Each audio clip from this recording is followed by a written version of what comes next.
지난 시간에는 변형 해석을 진행해보고 제품의 구조가 변형에 어떠한 영향을 주는지 알아보았습니다. 마지막 강좌에서는 냉각 해석에 대해 진행해 보겠습니다. 냉각은 제품이 균일한 온도로 냉각되는 것이 이상적인데 냉각 설계 시에 금형 구조의 특성상 제한적인 냉각 설계가 이루어질 수 있습니다. 때문에 제품에 균일한 냉각이 가해지지 못하고 변형이 발생하는 경우가 많은데 이때에는 제품의 구조를 보강하는 등의 제품 설계로 시간과 비용을 절감하고 냉각 설계에 도움을 주실 수 있습니다. 이번 시간에는 냉각이 제품에 어떠한 영향을 주는지 알아보고 몰드플로우 내에서 직접 냉각 채널을 모델링해 냉각 해석을 진행해 보겠습니다. 몰드플로우의 냉각 해석은 주어진 냉각 설계와 냉각수 설정 조건에 따라서 예상되는 금형 온도를 계산하는 열 해석입니다.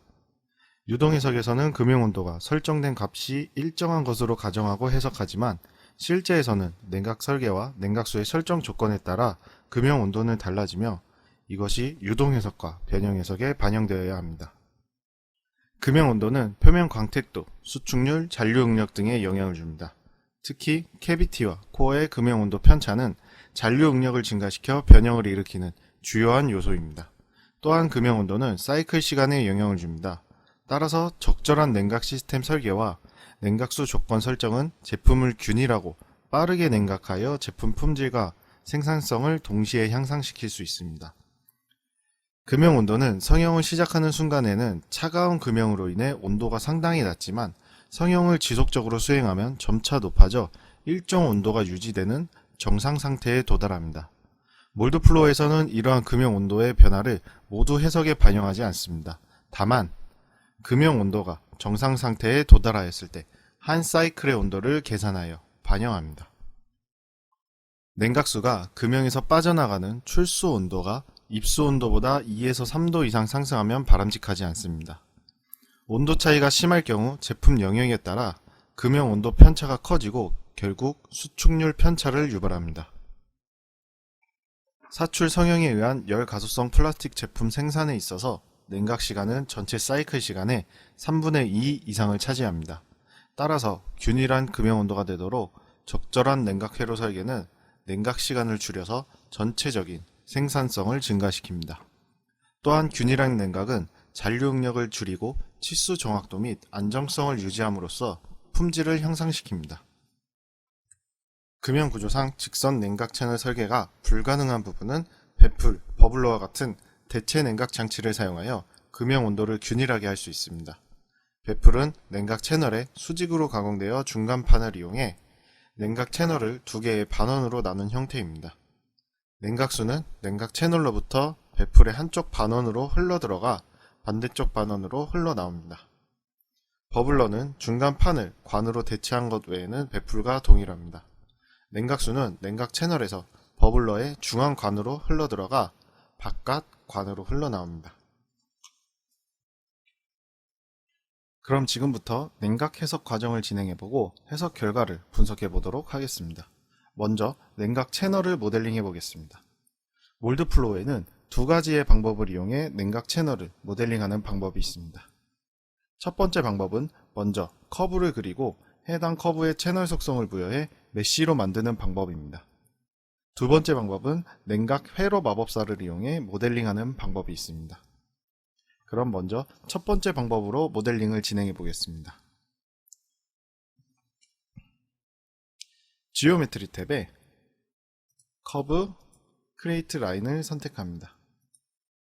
몰드플로우는 커브를 그릴 때 절대 좌표계와 상대 좌표계를 사용하여 스케치하며 퍼스트에는 시작점, 세컨드에는 만들려는 선의 끝점 좌표를 입력합니다.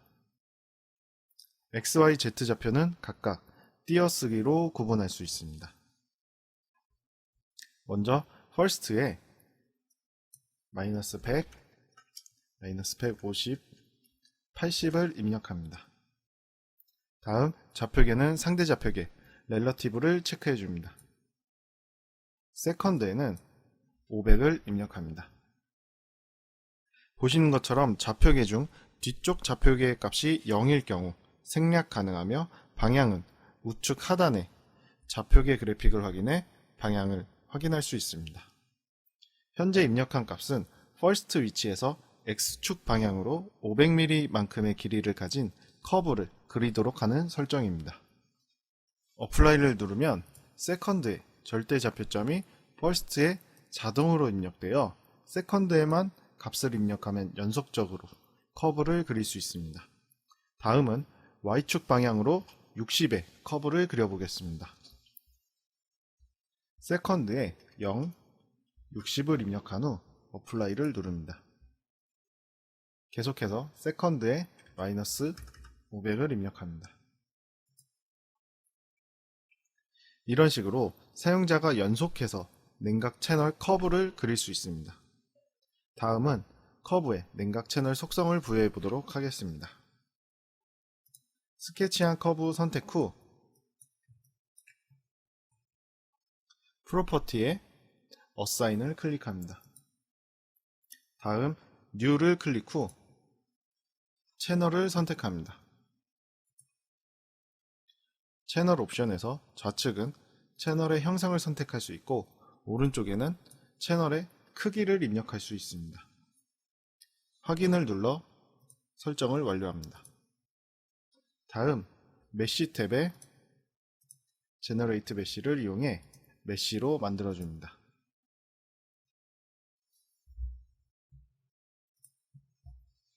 냉각 채널에 사용된 메쉬는 빔 메쉬로 파트 모델링에 사용되는 메쉬와는 다른 형식의 메쉬로 만들어집니다. 다음은 냉각 채널에서 물이 들어가는 방향을 지정해 보도록 하겠습니다. 먼저 홈 탭에 어널리시스 시퀀스를 선택합니다. 공정 중 쿨 필팩 왑을 선택하고 OK를 눌러줍니다. 다음 바운더리 컨디션 탭에 쿨런트 인렛 아웃렛 중 쿨런트 인렛을 선택하거나 좌측에 태스크 창에서 쿨런트 인렛 아웃렛을 더블 클릭합니다. 몰드 플로우는 물이 들어가는 입구인 입수구만 지정해 해석을 진행할 수 있습니다. 냉각 채널에서 입수구가 될 부분을 클릭해 입수구를 지정합니다. 다음 옵션 창에서 에딧을 눌러 쿨런트 인렛 템퍼러처에 냉각수의 온도를 입력해 설정을 완료합니다. 확인을 누르고 옵션을 종료해 설정을 완료하도록 하겠습니다. 해당 상태에서 공정 설정을 입력한 후 해석을 진행하게 되면 냉각을 고려한 해석이 진행됩니다. 다음은 두 번째 방법인 냉각 회로 마법사를 이용해 모델링을 해보도록 하겠습니다. 지오메트리 탭에 쿨링 서킷을 클릭합니다. 옵션 중 해당 부분에 관의 지름을 입력합니다. 다음 아래의 장은 부품에서 냉각 채널이 얼마나 떨어져서 회로를 만들지 지정할 수 있습니다. 아래에서는 냉각 채널의 방향을 바꿀 수 있습니다. 다음을 눌러 넘어가겠습니다. 가장 윗부분은 모델 주위에 만들 냉각관의 수를 지정합니다. 다음 옵션은 회로 중심 간의 거리를 입력합니다.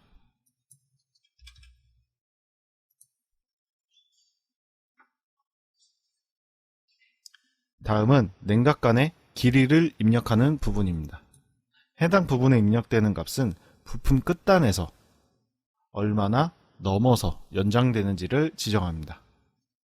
예를 들어 0을 입력하면 냉각 채널의 길이가 부품 끝단에 맞춰지게 되며 60을 입력하면 제품 끝단에서 60만큼 연장이 되어 모델링 됩니다.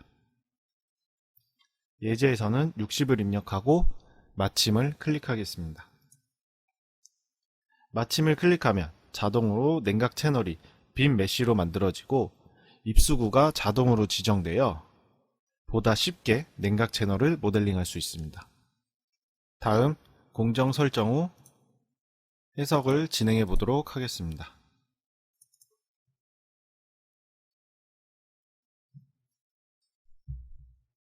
냉각 해석 결과는 결과 중 쿨 폴더에서 확인이 가능합니다.